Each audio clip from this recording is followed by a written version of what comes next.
Hello, what's up guys? Today in this video I am going to show you how to disable mono audio in Windows 10. Guys, you are new in my channel.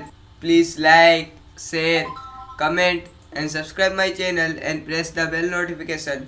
You get a new and fresh video of technical. Let's start our video. First, you need to click on type here to search. And here click on settings option and you can see this type of interface open. Then click on ease of access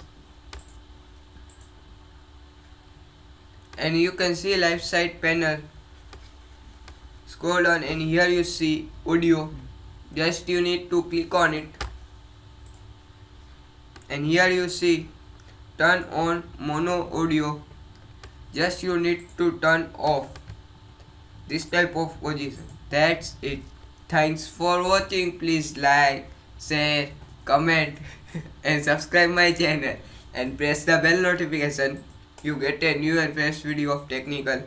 Bye guys.